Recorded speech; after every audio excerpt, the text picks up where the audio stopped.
Petit exercice de vérification dans les rues de Yaoundé ce lundi. Personnes jeunes et âgées interpellées pour un simple document, la carte nationale d'identité.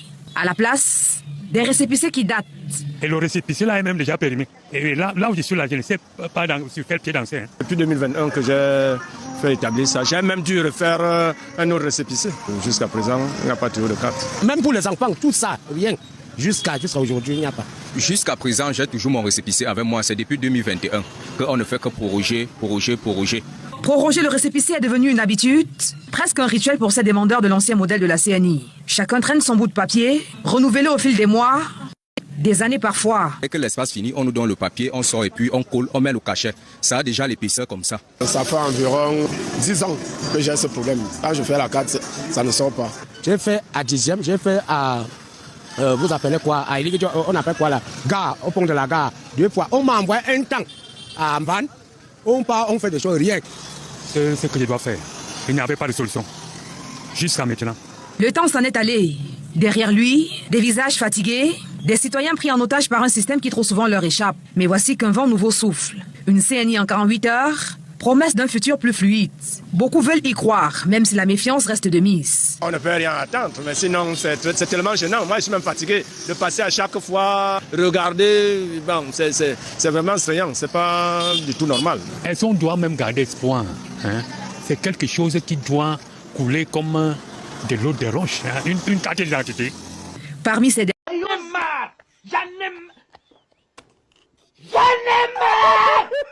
Je les ai écoutés pendant 10 ans, c'était très vulgaire souvent, c'était impréparé. Ils sont pour moi techniquement incompétents, politiquement impréparés et socialement immatures. Donc vraiment menu. Sur la deuxième partie de la question, que l'INVIFEC, Giznanko, au contraire, c'est eux qui ont ruiné le pays. C'est eux qui ont triplé le déficit en 10 mois. Non, nous on était à un déficit de 3,5%, on avait une prévision de croissance de 7,1%. Nous, 10 mois aujourd'hui, ils ont triplé le déficit. Non, c'est eux qui ont ruiné le pays. Mais celui qui a le plus ruiné du pays, c'est le chef du gouvernement. Qui toque Dakar Lok Aduna, dans son administration, de maquiller les chiffres. Moi, je n'ai jamais fait ça de ma vie. Moi, peut-être comme nous bari, tout qui n'a gis dans le bari, l'ol musmo gis. Ku toque une administration bi me dit parce que le premier ministre regarde la constitution, je pense que c'est l'article 53 ou 57 est le chef de l'administration. Mom néna administration manam dañuy maquiller chiffre bi li ñuy wax du deug. Réaction automatique. Moody's baisse la note du Sénégal. Une semaine plus tard, c'est S&P qui fait pareil. Le FMI nous dit, écoute, nous, on pense que vous êtes des gens, le Sénégal, en tout cas, nous a montré une tradition que vous êtes un pays sérieux. Donc, aujourd'hui, ce qui fait qu'on ne peut pas lever de l'argent sur les marchés financiers. Les eurobonds qu'on a fait, tu as vu, c'est des taux de maturation extrêmes, c'était des taux extrêmement élevés, 7,7%, et un délai de maturation de 7 ans. Donc, c'est extrêmement cher pour un pays où il y a une guerre civile, une stabilité, un président a été élu démocratiquement, tous les voyants normalement sont au vert, et puis Sénégal n'est qu'on sur une trajectoire. Et bien, pour voir le truc de l'État en ruine, c'est un fantasme. C'est lui qui maquille finalement Ousmane Sonko les comptes de l'État, l'image de l'État du Sénégal. Le Sénégal est sorti de cercle des pays moins avancés. Et ça, c'est l'ONU qui l'a dit.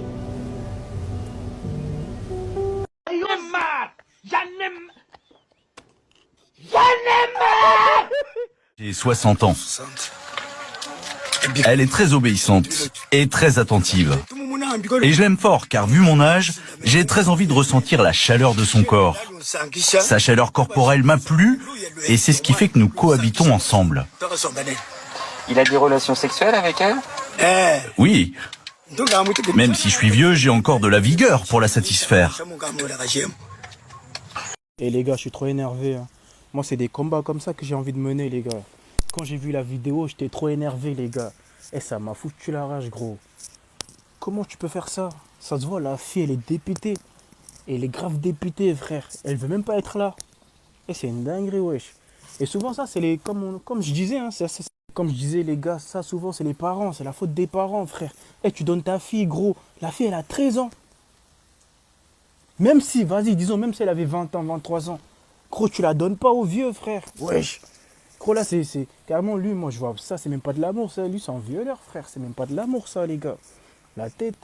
Et quand je vois ça, ça me fait mal. Parce que je me mets à sa place, je me dis, putain, si c'était ma soeur, j'allais faire quoi? Si c'était ma petite soeur, j'allais faire quoi? J'allais réagir comment, les gars? Gros, c'est une dinguerie, ouais. Je suis en Big 2025. C'est toujours la même chose. Même en 2025, là, ça s'arrête pas. Ça s'arrête pas, les gars. Franchement, c'est triste, les gars.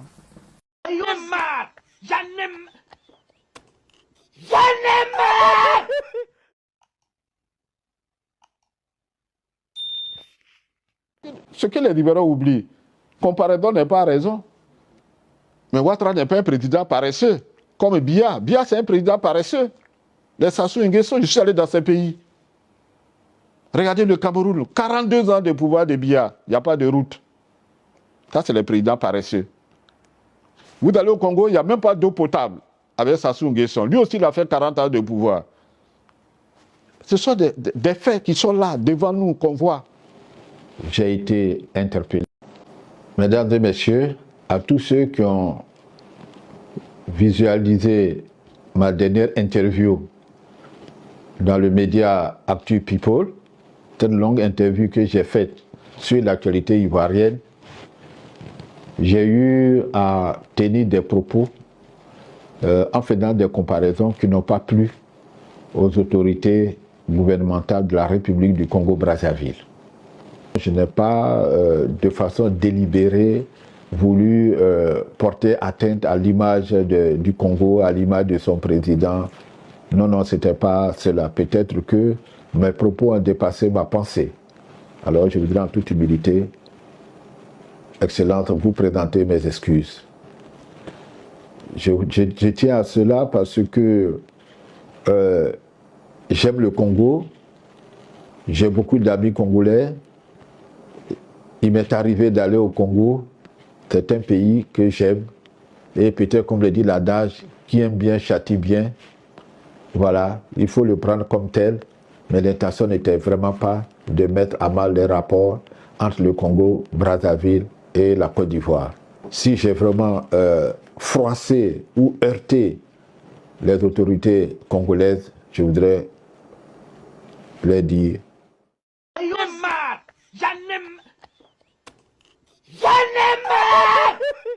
d'accéder au quartier Domaine, un quartier situé dans le 9e arrondissement de Brazzaville. Les populations vivent dans un environnement très enclavé et surtout menacé par l'érosion depuis environ une dizaine d'années. Quand on était ici, c'était en 2011, le quartier était vraiment bon. À ce moment qu'on a entendu parler, là, le quartier est devenu vraiment dans un coin enclavé, on ne sait pas comment expliquer ça. Il y avait des projets de lycée scientifique. On a construit, on a fait la route là, le gouvernement n'avait pas fini ça, du coup, il y a eu maintenant des dégâts, ça commence à causer les érosions. Le quartier il est très enclavé. Pendant la période des pluies, nous avons des sérieux problèmes pour avoir accès dans ce quartier. La population souffre tout le temps, nous appelons à l'aide. L'enclavement avancé de ce quartier ne facilite pas non plus le quotidien des élèves qui fréquentent le lycée scientifique moderne et autres écoles environnantes. Pour arriver à l'école, c'est pas vraiment facile. Déjà, je peux dire ceux qui quittent vers ce projet là-bas, pour arriver à... J'en ai marre!